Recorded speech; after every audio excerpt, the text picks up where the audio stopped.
Bible in 1 Peter 4:11. And pwede po ba tayong tumayo as we read this?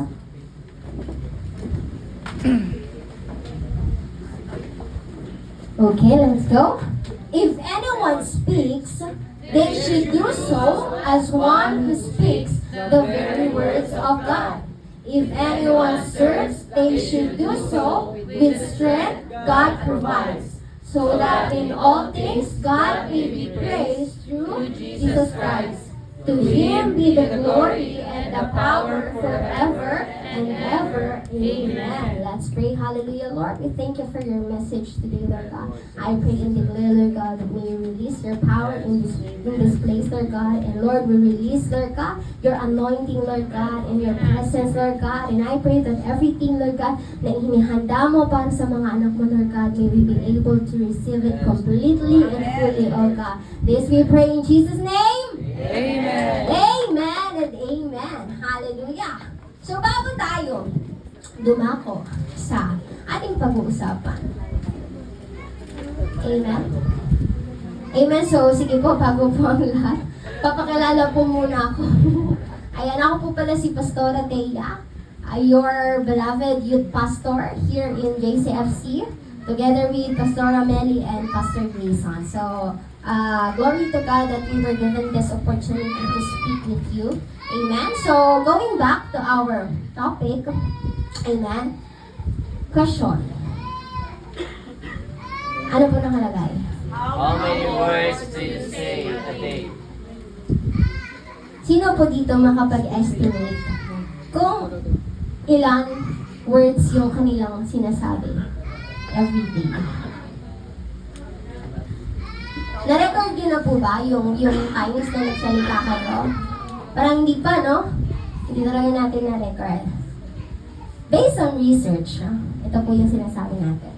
It's around 6,000 to 16,000 words a day ang sinasalita natin. Ang dami, ano po? Dito yung natatawa kasi parang si mama yata yun. Parang pasok siya dyan sa 6,000 to 16,000. Yung iba lumalampas matindi. Ano po? So, I estimate then 150 minutes, 150 words per minute ang nasasabi natin. And you know what? Based on research, sabi po, it's proven that ang mga babae tend to talk more than men.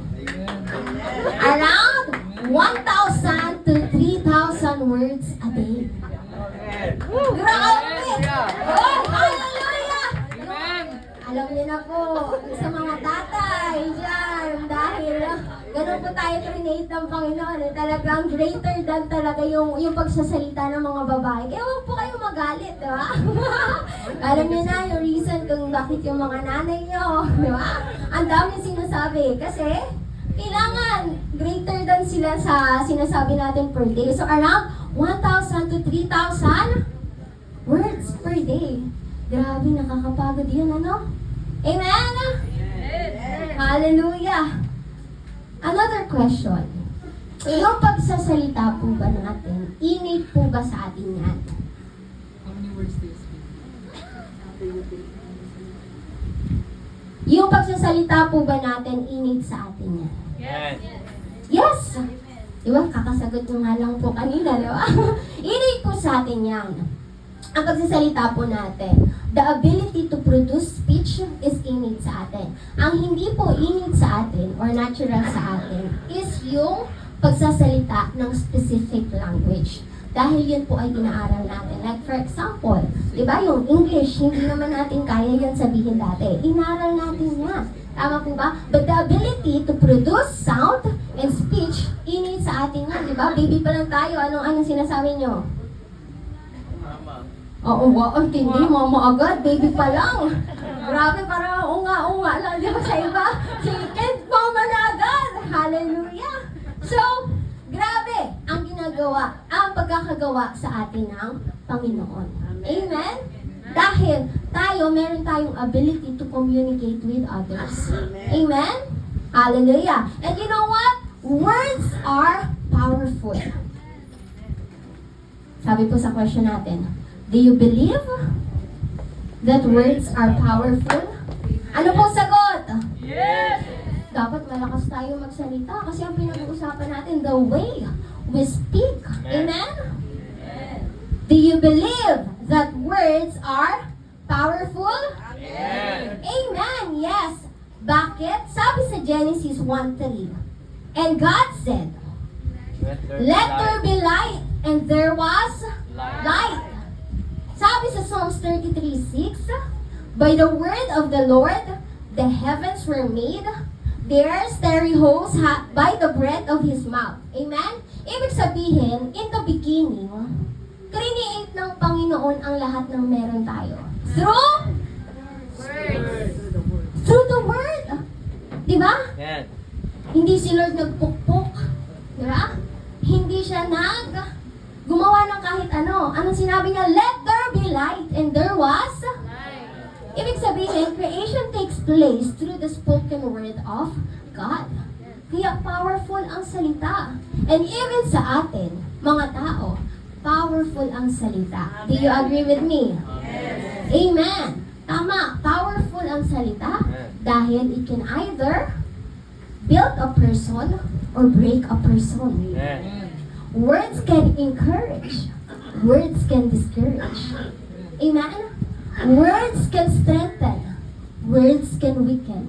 Amen! Pag nakaka-receive kayo ng masasakit, di ba? Nakakapanghina. Words can drive someone. Words can stop someone. Amen? Amen! Words can heal a person. But words can harm a person. Amen? And words can kill. But words can also save. Amen! Amen? Grabe ka power ang salita. They shape our reality. They shape our identity. Di ba? Kapag sinabi sa iyo ng magulang mo na, wala, hindi ka nauunlad, ganyan ka na habang buhay. They shape your identity. And even your reality. Amen? Amen! Kaya nga careful tayo sa mga sinasabi natin eh. Tama po ba? Dahil every word na sinasabi natin, it leaves an emotional impact. Kahit tayo na nakaka-receive, di ba? Pag nakaka-receive tayo ng mga salita galing sa ibang tao, lalo na sa mga mahal natin sa buhay, minsan nasasaktan tayo talaga kapag masakit yung sinasabi sa atin. Amen! Di ba? Yung mga kaibigan natin, pag masama yung sinabi sa atin, anong ginagawa natin? Nilalayuan natin. Amen! Friendship over load. Friendship over FO. Tama po ba?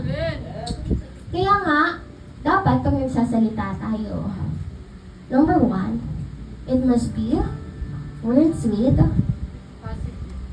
basahin nga po natin, words with positive language. Amen? Sabi ko sa Proverbs 16:24, gracious words are a honeycomb, sweet to the soul, and healing to the bones. Ibig sabihin, pag positive yung sinasabi mo, sabi dito, it's sweet to the soul and healing to the bones. Amen. Nakakagaling pala yung magagandang salita na lumalabas sa bibig natin. And even for us, kapag magaganda yung nare-receive natin, di ba? Naiibsan yung nararamdaman natin. Tama po ba? Amen! Proverbs 12:25 says, anxiety weighs down the heart, but a kind word cheers it up. Sino po dito naka-experience na nung time na siya ay down na down? Merong tao na talagang nag-motivate sa kanya, nag-encourage sa kanya. Itaas po natin ang ating mga kamay. Amen! Hallelujah. Praise God. Yung nandun ka na sa point na grabe, stress, depress, ano pa? Breakdown, di ba? Distress, lahat na gamitin natin. Pero merong taong ginamit sa buhay mo na nakapagpabago through the words. Amen? Amen! Kaya gamitin natin yung words with positive language. Amen. Dahil ito, it can motivate others. Amen! Diba? It can inspire hope. Amen? They can build confidence sa mga tao. Ito naman, meron din tayo tinatawag na mga words na madalas nagagamit natin. Aminin man natin o hindi. Amen! Ano po yun? Words with Negative language. louder nga po. Words is negative language. Sabi sa Proverbs 18:6, the lips of fools bring them strife, and their mouths invite a beating. Amen. Amen? Kapag ka negative yung lumalabas sa bibig natin, ano pong sabi dito? It bring them strife. Nagkakaroon ng pagkakagulo-gulo. Amen. Pag negative yung way of speaking mo, ano pong nangyayari? Nagkakagulo po tayo, ano? Kahit sa bahay, lalo na sa mag-asawa. Sabi po dito, and their mouths invite a beating. Kaya po yung mga nanay, kapag ka laging, tawag dito, madaming sinasabi, minsan nagagalit na po yung asawa, ano po? Baka kasi negative yung sinasabi natin, di ba? Their mouths invite a beating. Yung bibig mo pala, dahil sa bibig mo, ano ka na, di ba? Nag-i-invite ka na masaktan. Gusto mo talaga masaktan, di ba? Yung mga ganon. So, be careful of the words with negative language. Proverbs 11:13 says, a gossip betrays a confidence, but a trustworthy person keeps a secret. Amen? Marami po nito. Tama? Yung mga, ano pong tawag natin sa kanila? Marites. Pero dito sa simbahan, ang tawag natin? Maritestimony. Amen? Diba kapag pupunta ka sa labas, dapat ang tawag sa'yo, Maritestimony. Alam mo ba ang buti ng Panginoon? He is my waymaker. He is my miracle worker. Na-receive ko yung promise niya today. Amen? He is the light in the darkness. Paano magagamitin yung light in the darkness? Alam niyo ba, brand out sa amin. Pero God is the light in the darkness. Amen? Kahit na madilim, ang liwanag sa bahay namin. Amen? Hallelujah! Amen? But a trustworthy person keeps a secret. So be careful with the words that you say. Amen? Dahil yung words natin, sabi nga po, mabigat. Amen? Mabigat yung dala-dala ng pananalita natin. Amen. Sabi sa Proverbs 15:4, the soothing tongue, It's the tree of life. but a perverse tongue, crushes the spirit. kapag po maganda ang lumalabas sa ating mga bibig, ano pong pinoproduce natin? It gives life. Amen. Amen? It gives hope. Pero kung masasama ang lumalabas sa bibig natin, it crushes the spirit. Kaya sa mga magulang po na narito, be mindful of your words. Amen. Lalo na po pagka nagsasalita po tayo sa ating mga anak. Amen. Amen? Sabi dahil kapag ka masakit, yung minsan nare-receive nila na talagang hindi na kayang tanggapin, it crushes the spirit. Amen? Yung future nila, nagkakaroon ng marka. Ang tawag doon? Na nalalamatan. Amen? Yung imbis na you are lifting them up, you are encouraging them, ano ginagawa mo? Nahatak mo pababa. So mga magulang, please be careful. At sa mga anak naman, be careful din sa pagsasalita natin sa mga magulang natin. Amen? Dahil sa panahon ngayon, ang daming karapatan ng mga kabataan. Bawal nang paluin! Yung mga magulang natin talagang nakikipaghabulan pa yan sa stick. Tama po? Sa mga bundok yan, kapag sa mga probinsya talagang ang ipapamalo sa iyo, stick talaga yung kinuha fresh from the tree. Di ba? Minsan hindi lang stick, may kasama pang dahon. So talagang masakit. Ano po? Naranasan din po namin yan. Pero yung mga generation po ngayon, napakabilis kasi ng panahon. Talagang grabe sila, ano yung kanilang karapatan, na bawal kaming paluin. Bawal kaming saktan. Para silang mga untouchable. Ano po? Pero hindi ganon, mga kapatid. Hello! Amen, mga youth. Amen? Be careful pa rin tayo. Kahit na maraming binigay na karapatan sa atin ngayon, let's continue to respect and honor our parents. Amen? Hindi dahil sinabi natin today that speak with authority, uutusan mo na yung magulang mo. Sabi sa salita kanina, sa simbahan, speak with authority, ako ang masusunod.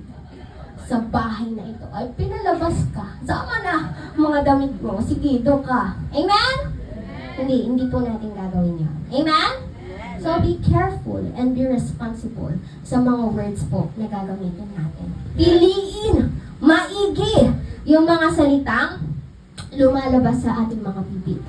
Dahil, sabi nga, kapag ka alam mo at responsible ka sa lumalabas sa iyong mga bibig, it will empower others. And it can also empower you. Amen? Bakit? Ano magiging resulta pag magaganda yung sinasabi mo? Positive outcomes. Amen. Amen? Kung nag-testimony ka sa kapitbahay mo, mabuti si Lord. Magdidesire na, parang grabe si Sister Angeline, yung life niya. Diba? Maa-amaze sila. Magdidesire din sila. And it will result to positive outcomes. Amen? So, as we speak with authority, ito po yung ika-clarify natin. You don't speak with your own authority. Amen. You only speak the authority that God has given you. Amen. Amen? Amen. Baka kasi in-exercise natin yung authority natin na ako ang magaling. Amen? But, hindi po ganun. Sabi nga po sa Matthew 28:18, Jesus stated, all authority in heaven and on earth has been given to me. Ibig sabihin, si Jesus Christ ang example natin when it comes to exercising authority. But what we will exercise is not our own authority, but the authority that Jesus has given unto us. Amen? Amen? As believers, idodraw po natin yung authority na yun mula kay Jesus. Can I hear an amen? Amen. Amen. So, tatalakayin na po natin. How can I speak with authority? Sabi mo nga sa katabi mo, how can I speak? How can I speak with authority? Do you want to speak with authority? Sige po, kausapin niyo. Amen? Ano po sagot? Yes! Amen! Yes and amen. Number 1, ano pong basa? Be filled with the word of God. Be filled with the Word of God. Luke 6:45 says, a good man out of the good treasure of his heart brings forth good, and an evil man out of the evil treasure of his heart brings forth evil. For out of the abundance of the heart, his mouth speaks. Amen? Para makapag-speak ka in authority, you have to be filled with the Word of God. Amen. Amen? Malinaw po ba? Amen. Kailangan grounded ka sa salita ng Diyos. Nagbabasa ka ng salita ng Diyos.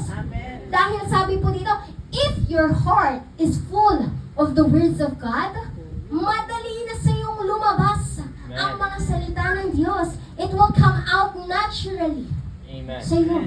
Amen? Words of life will come out of your mouth. Amen? Dahil ang salita ng Diyos nakakapagbigay buhay. Ang salita ng Diyos nakakapagbigay ng pag-asa. Amen? Kaya, kapag hindi ka pala nagbabasa ng Bible, huwag ka nang mag-expect. Amen? Na magaganda yung lalabas sa bibig mo. Amen. Amen? Sino po dito gusto na magaganda yung lumabas sa kanyang mga bibig? Itaas po ng mataas na mataas dahil nagtitake note ang anghel sa langit. Amen! Sabi po dito, if you want to excel in this part, whatever you read in the Bible, you put it into prayer. Amen. Sino po dito nagde-devotion? Amen. Amen? Try to do this. Like for example, Matthew 6:33. Ano pong sabi doon? Seek ye first the kingdom of God, and all these things shall be added unto you. Ang exercise po natin, ganito ang gagawin natin. Dear Lord. Ayan, amen. Kasabay po pala kayo. Dear Lord. As I seek you. I believe that. Everything will be added in my life. You will be my priority. In Jesus' name. Amen. Napakadali po, ano? So you will try to practice it using it in your prayer. Amen?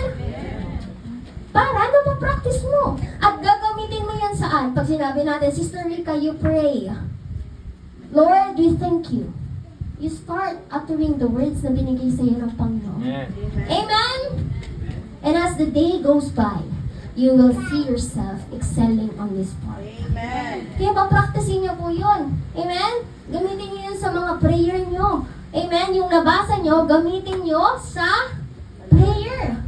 Bakit? You are saying the words of God directly. And alam niyo po, pag sinasabi niyo yun, pinapaalalahanan niyo yung Panginoon. Amen. Lord, sabi mo sa salita mo, Amen? That as I seek you, all these things will be added in my life. Amen. Amen? Sino po dito may kilala na isang tao na grabe kagaling magsalita? Amen. Yung amazing speaker talaga siya. Amen. Sino po dito meron mga ganong pina-follow online, di ba? Amen. Yung very, very well-known, kilala niyo si Nick Vujicic. Amen? Yung wala siyang kamay at paa. Amen? Platform lang ang meron siya. Amen? At pagsasalita. Si Pastor Vlad, kilala niyo po? Pastor Vlad. Amen? Grabe din siya magsalita. Amen? Si Pastora Millicent Cedra. Bago lang tong nag-a-arise, pero grabe ka power when it comes to speaking. Amen? Meron po tayong ganong mga tao na fina-follow natin dahil grabe sila ka-amazing when it comes to speaking. Amen. Na minsan naisip mo, paano kaya nila yun ginagawa? Parang gusto ko din ganun magsalita. Gusto ko din ganun ka-confident magsalita. Ama? Paano kaya yung nakaharap lang sila, walang kahit ano, tuloy-tuloy ang sinasabi? Grabe ka-amazing. Amen? You know what? It's because they practice what they read. Great speakers are great readers. Yung mga magagaling magsalita na yan, nagbabasa po yan. Amen? Hindi yan nangyayari overnight. Amen? They practice a lot of times bago nila magawa bago nila magawa yun. Amen? Parang yung kapag ka magpe-present ka di ba? Sa mga students, nakaranas ng presentation.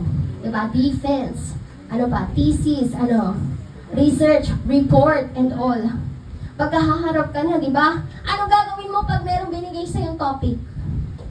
Babasahin mo, aaralin mo, di ba? Meron kang textbook hanggang sa, sige, i-present it. Anong ginawa mo? Inaral mo muna. Binasa mo muna. Bago mo na deliver. Ganun po pag magsasalita ka. Para magaling ka magsalita, kailangan nagbasa ka. Amen. And sa atin, para magaling tayo magsalita, when it comes to the Word of God, dapat grounded tayo and rooted sa Word of God. Amen. Amen? Yung nababasa mo ng salita ng Panginoon, automatically lalabas sa bibig mo. Amen? Amen. Amen. Hallelujah. Pangalawa naman, to speak with authority, always be Ready to talk. ready to talk. Sabi po sa 1 Peter 3:15 says, but in your hearts, revere Christ as Lord. Always be prepared to give an answer to everyone who asks you, to give the reason for the hope that you have, but do this with gentleness and respect. Amen? Ang problem po sa atin, kaya hindi po tayo nakakapag-speak with authority, kasi madalas hindi po tayo handa. Amen. Parang ang laging nasa hot seat. Pag tinawag, kunyari, today, tawagan natin siya. Sino ba pwede dito? Ate JC, can you pray for us? Anong mangyayari? Simula sa talampakan hanggang sa kanyang ulo, tumaas ang balahibo at nanginig. Ako? Ayun matindi pag sumagot ng ba't ako? Kasi nga, hindi po tayo handa. Amen. Kaya hindi ka makapag-speak with authority kasi hindi ka handa. And ngayon, piniprepare tayo ng Panginoon. Amen? Amen. Para ma-exercise natin yung authority na binigay ng Panginoon, para maging ready tayo always. Sabi mo sa katabi mo, dapat ready ka. Dapat ready ka. Always know when to speak. Amen. Diba po, pag sa mag-asawa, pag magkaaway po, hindi lang basta-basta ba to ng salita. Always know when to speak. Amen. Dahil baka magkaroon kayo ng clash of clans. Diba? Ano mangyari? War. Mag-war na kayo talaga. Nagliliparan na yung mga plato. Diba? Delikado pag pati kutsilyo, ano po? Magtatago na tayo. Amen? Kasi nga, minsan, tayo pag nagsasalita, basta na lang. Sabay tayo, sabay-sabay. Tama po? But God is reminding us today, always know when to talk. Yes, be ready to talk, but always know when to speak. Amen? You must know the right timing to talk. And lalo na sa ating mga anak ng Diyos. We are called to be ready. Amen. Bakit? Amen? Dahil nung tinanggap mo si Jesus Christ, nabigyan ka ng mission. Ano ang mission mo? To go, therefore, and preach the gospel. Kaya, dapat ready ka anytime, anywhere. Amen? Binigyan ka ni Lord ng bagong kasamahan. It's an opportunity. Tama po? Be ready to speak to them. Amen? And ang great testimony natin dito, si Pastora Meli. Ito talagang laging handa to. Basta lumapit ang tao sa kanya. Pag ngumiti ka, kay Pastor Gigi, Pastor, pag ngumiti ka, kay Jesus ka. Amen? Sabi ni Pastor Meli sa mediation room, ang declaration niya, walang lalabas dito na hindi naaayos. Maaayos lang ang isang problema kung andyan si Jesus. Kaya walang lumalabas na walang Jesus. And praise God sa life ni brother and si sister. Amen? Sister Edna, talagang I know na bless sila dahil nakarinig sila ng salita ng Panginoon. That's what you call being ready. From mediation room, welcome po sa JCFC. Amen? We're glad you're here. So, we have to be ready to share the gospel with conviction. Hindi natatakot. Hala, Pastor, bakit naman? Bakit ako? Ayun ka na naman. Nabasa mo na from Genesis to Revelation, takot ka pa rin. Walang binasa. Ayun lang, baka walang binasa. Sinek lang pala yung mga verse, diba? Ah, grabe, ang daming sabi, ang daming pangako ni Lord. Oo nga, no? Pero hindi mo binasa. Amen? So for you to speak up, kapag ka nahihirapan po kayo, para maging ready po tayo, ask the Holy Spirit for wisdom. Talaga naman po, hindi natin kaya magsalita on our own. Dapat guided ka ng Holy Spirit para yung lalabas sa bibig mo ay nagmumula sa Panginoon. Pangalawa, trust that God will put the words in your mouth. Pag tinawag po kayo, tayo agad. Amen? Trust that God will put the words in your mouth. Amen. Sabi sa Psalms 139:4, before a word is on my tongue, you Lord know it completely.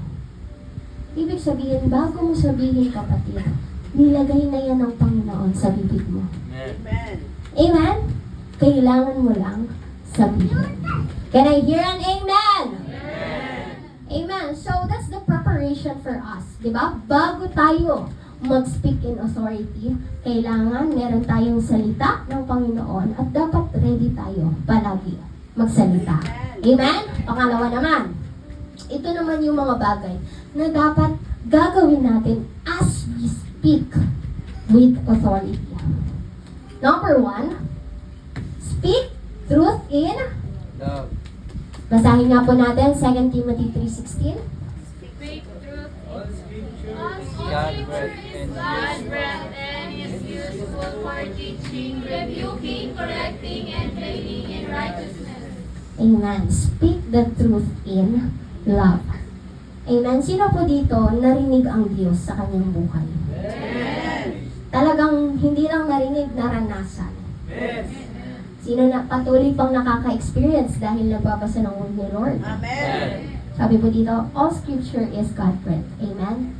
Which is useful for teaching, rebuking, correcting, and training in righteousness. There are times na yung salita ng Panginoon, pag tinatanggap natin, masakit. Amen. Ano po? But the reminder today, as we speak in authority, amen, we speak the truth in love. We speak the right words, we rebuke, we encourage people with wisdom and gentleness. Amen. Amen? Baka kasi ang ginagawa niyo pag nagsasalita po kayo is, hala-hala, sige, kung sinong tamaan. Di ba po? Bato lang ng bato ng mga salita. Bahala na kung sinong makareceive. Amen? Ang mangyayari po, gulo-gulo na po yun. But, God is reminding us today to speak truth in love. We do it with gentleness. Amen? We have to really be in control of our tongue. Sabi mo sa katabi mo, your tongue, be in control of it. Sabi sa James 3:6, the tongue is a fire, a world of evil among parts of the body. It corrupts the whole body, sets the whole course of one's life on fire, and itself set on fire by it. And sabi po dito sa James, no one has ever tamed the tongue. Wala pang nakapag-paamo sa dila. Amen. Amen? Hallelujah. Kaya ang gagawin natin, tutulungan natin yung sarili natin. Amen? To be in control of it. Amen. Amen? Number one, pag nagsasalita ka, ano pong sabi? Do not be angry. Lakasan naman po natin. Do not be angry. Yung power! Do not be angry. Oh, huwag kayong angry birds. Diba? Magmumukha na po kayong angry birds. Do not be angry. Sabi sa James 1:19, everyone should be quick to listen, slow to speak, and slow to become angry. If there are matters in your life, para po ma-address ito, dapat hindi ka laging galit pag nagsasalita. Amen. Amen. Mga magulang, madalas po tayo pag nagsasalita, lalo na pagka talagang may ginawang masama, ano pong sinasabi natin? Galit tayo. At you know what? Alam niyo po, pag galit po tayo, ang intention natin makasakit. Amen? Pag galit ka, ang intention mo sa lahat ng sasabihin mo, masaktan yung tao. Amen. Kasi nasaktan ka. Amen. Tama po? Amen. So, do not be angry when it comes to speaking. Amen? Sabi po dito, you have to be quick to listen, slow to speak, and slow to become angry. And biblical po, di ba? Na dapat hindi tayo talaga nagagalit. Mahirap po pagka kayo ay laging galit. Baka po mag-transform na kayo ng super saiyan. Di ba?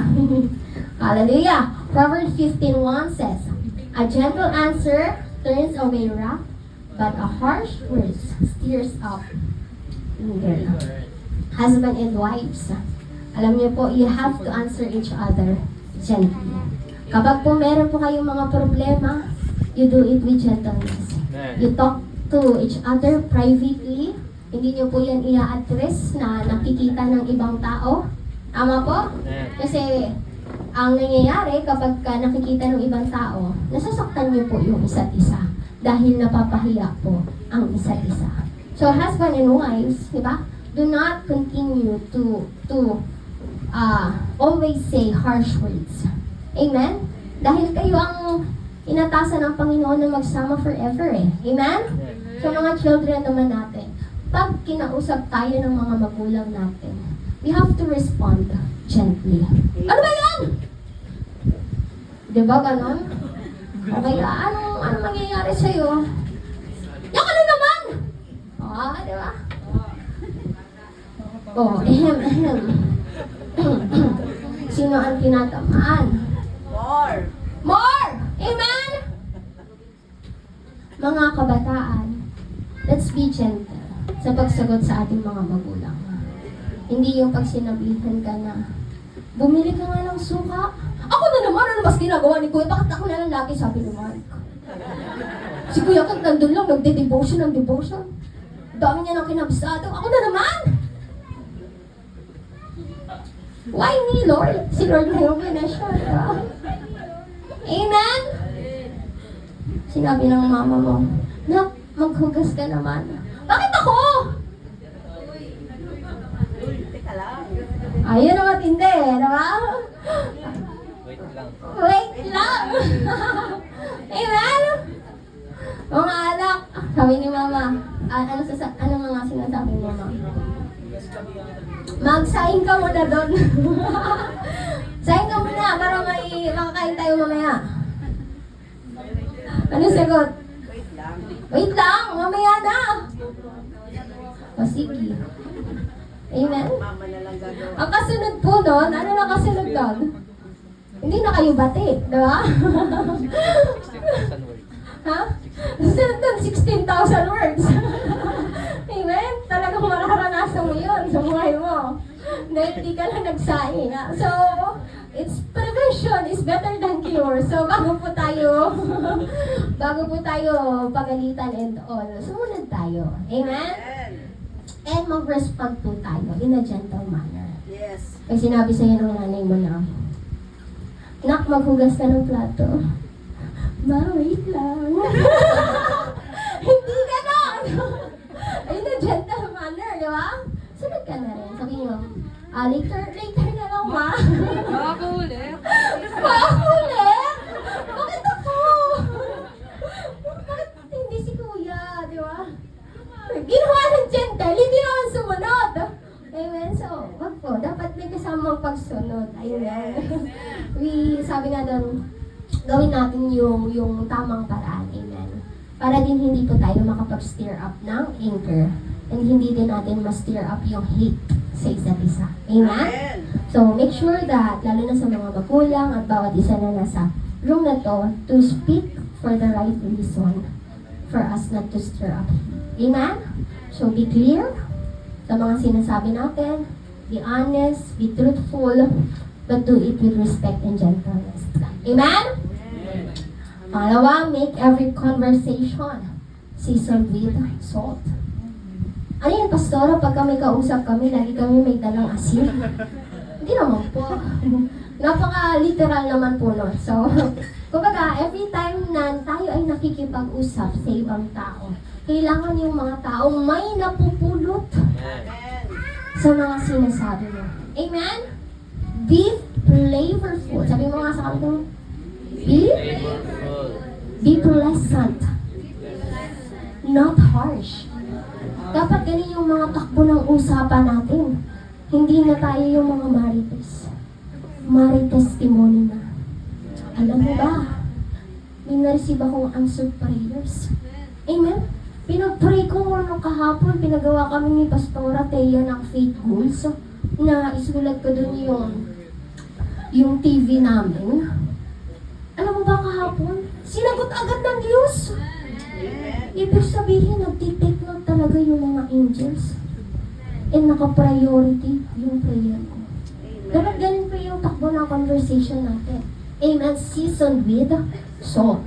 Sabi po sa Colossians 4:5-6, be wise in the way you act toward outsiders. Make the most of every opportunity. Let your conversation be always full of grace, seasoned with salt, so that you may know how to answer everyone. Amen? Ito po matindi. James 3:9-10. With the tongue, we praise our Lord and Father, and with it we curse human beings who have been made in God's likeness. Out of the same mouth come praise and cursing. My brothers and sisters, this should not be. Amen? Madalas po nangyayari sa atin ito. Pag nasa loob ng simbahan, magaganda ang sinasabi. Pagka uwi po, ano na po? Amen? Pangit na yung lumalabas sa mga bibig natin. Amen? Pinagagalitan natin ng aaway na tayo ng kung sino-sino. Amen? Ito matindi. Pag dito sa church, nagtataas ng kamay, nagpipraise and worship. Pagdating sa bahay, nagbibidyo okay. Banal na aso! Ano ba? Red! Diba? Ano yan? Ano ba? Ano ba yung mga kinakanta? May narinig ako kahapon. Be my lady. Ang lakas talaga nun, di ba? Amen? So, sabi nga, with the same mouth, we praise God. And from this mouth also, lumalabas yung mga bagay na hindi dapat. Amen? Kaya dapat yung bibig natin ginagamit na natin para sa kapurihan ng Panginoon. Amen. Amen? Pangatlo, do not engage in useless talks. Yes. Kung ang pag-uusapan niyo walang kwenta, huwag na po kayo makipag-usap. Waste of time lang yan. Amen? Pero kung ang pag-uusapan niyo kabutihan ng Diyos, then go for it. Amen? Ephesians 4:29 says, do not let any unwholesome talk come out of your mouths, but only what is helpful for building others up according to their needs, that it may benefit those who listen. Dito po, iiwasan na natin yung pakikipag. Chismisan. Di ba po kapag pumapasok po tayo dito, ano po unang ginagawa natin? Nagkakaroon tayo ng cell group. Ano yung pinag-uusapan natin? Kabutihan ng Diyos. For the rest of the week na na-experience natin. Amen? Hallelujah. Amen? Ang pang-apat, we have to live by. Example. Sige nga po, basahin natin. 1 Timothy 4:12. Don't let anyone look down on you because you are young, but set an example for the believers in speech, in conduct, in love, in faith, and in purity. Amen. Let's be an example when it comes to speaking. Amen. The way we speak, we have to live by example. Amen. Lalo na po sa mga magulang natin dahil ang mga anak natin great followers po yan. Kung ano yung madalas nilang naririnig, gagamitin din nila yan every day. Tama po? Amen. Susundin yan. Kakainin nila yung mga binabato po natin. Amen? So we have to be careful. And sa ating mga kabataan here, we have to set an example sa ating mga kapwa believers in the way we speak. Amen? Hindi yung mga pangit na usapan ang lumalabas sa ating mga bibig. And lastly, kailangan, as we speak with authority, ano dapat? Yung sinasabi natin, patuloy na nagtataas sa pangalan ni Jesus. Amen. Amen? Colossians 3:17 says, and whatever you do, whether in word or deed, do it all in the name of the Lord Jesus, giving thanks to God the Father through Him. So, whatever we do, let's honor God. Amen. Amen? Pati sa pananalita mo, i-honor mo ang Panginoon. Amen? Make sure na yung pag-exercise mo ng authority na binigay sa iyo ng Panginoon in your way of speaking, you don't exercise it in a wrong way. Amen? You exercise it para mapapurihan ang Panginoon. It will result to giving thanks and praises sa pangalan ni Jesus. Amen? Amen. So, you have to be loud as possible. Kapag ang alam mo makakapag-glorify kay Jesus Christ, yung sasabihin mo. Be proud of it. Pero kung sasabihin mo about sa buhay ng iba, kapatid, wag na lang. Alam mo ba si sister kanito kanina? Ang dami niya kinuha. Nagtimpla siya ng kape doon 3 beses. Di naman siya nagdadala ng coffee, pero imagine 3. Pag po hindi nakaka-glorify sa Panginoon, huwag na po natin sabihin. Amen. Amen? Keep it to yourself. Grabe kanina nag-refill siya ng tubig. May dala siyang tumbler. Di ba ang mahal ng tubig, binibili pa natin yan sa labas? Huwag pong ganon! Hello! Amen! Do not be like that, kapatid. Pag hindi maganda, huwag mo nang sabihin. Tama. Pag hindi mag-glorify kay Jesus, huwag mo nang sabihin. Amen. Parang kanina ang init sa simbahan. Di ba napaayos yung aircon? Huwag po tayong gano'n. Amen? Pag hindi po makaka-encourage, huwag na po natin sabihin. Amen. Amen? Ano po dapat lumalabas sa bibig natin? Psalms 105:1 says, give praise to the Lord, proclaim His name, make known among all the nations what He has done. Psalms 9:1 says, I will give thanks to you, Lord, with all my heart. I will tell all of your wonderful deeds.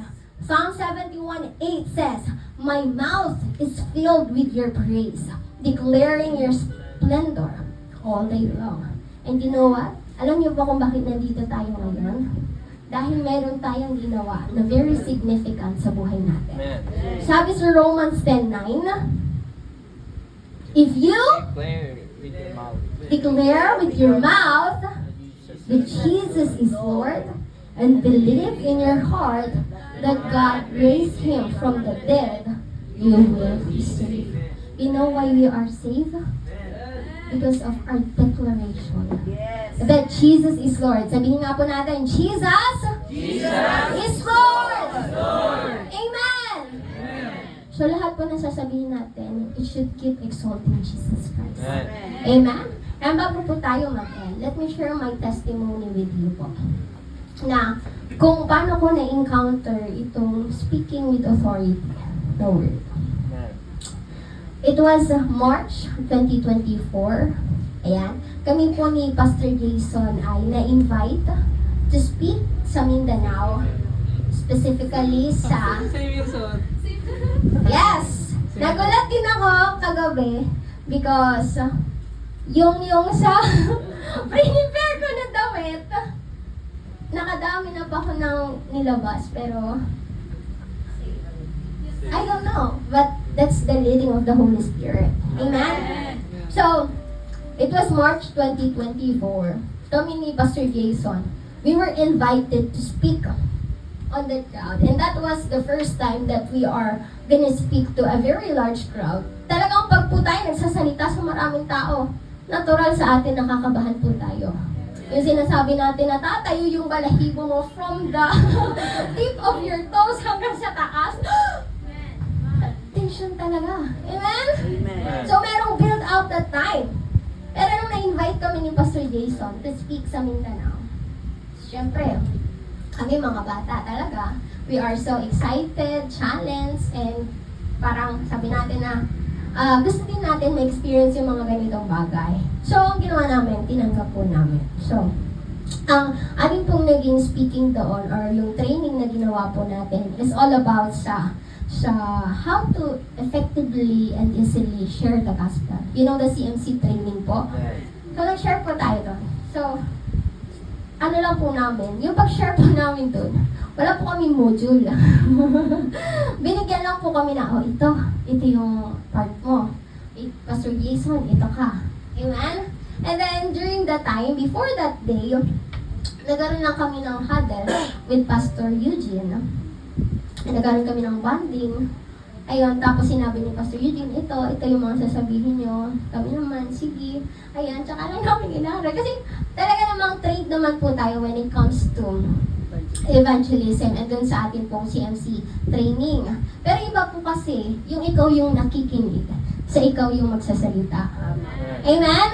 So, fast forward po, on the day na ng training, yung takot, yung kaba, yung excitement, yung tension, lahat na nag-build up na sa'yo. Kaya nga may times, di ba, pag po tayo nagre-recite, di ba, pag kinabahan ka na, anong nangyayari?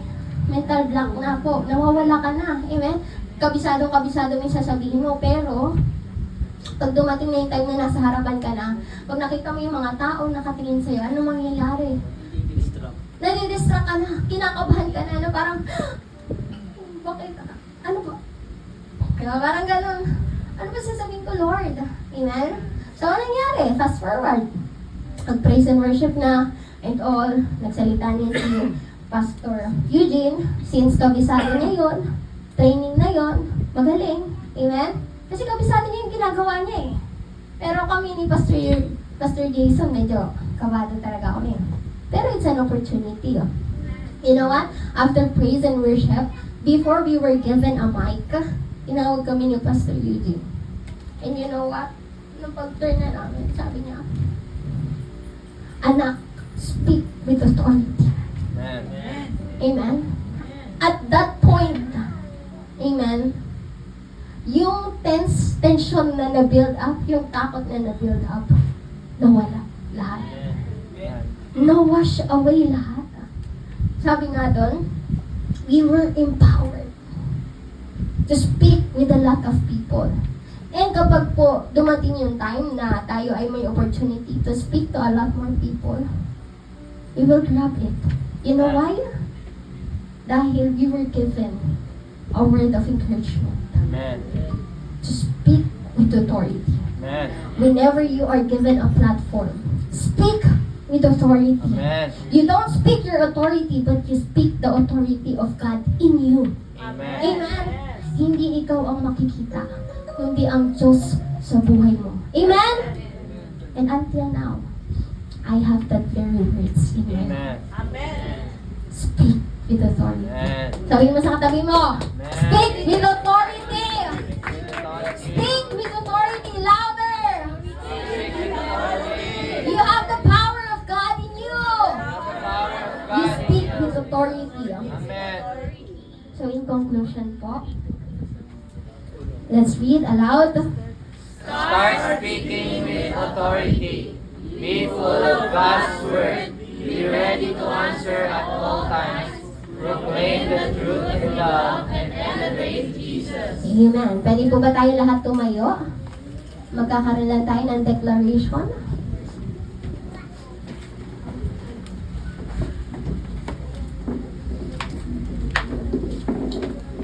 So let's declare it with power. Amen? Sabay-sabay po. 1, 2, 3. This year I will improve in speaking. I will not be silent. I will let the words of God flow in my mouth. I will utter words that edifies. I will prophesy and I will declare praises for Once Him. again, let's read. This year. This year I will improve in speaking. Amen. I will not be silent. I will let the words of God flow in my mouth. I will utter words that edifies. I will prophesy and I will declare praises for Him. Hallelujah.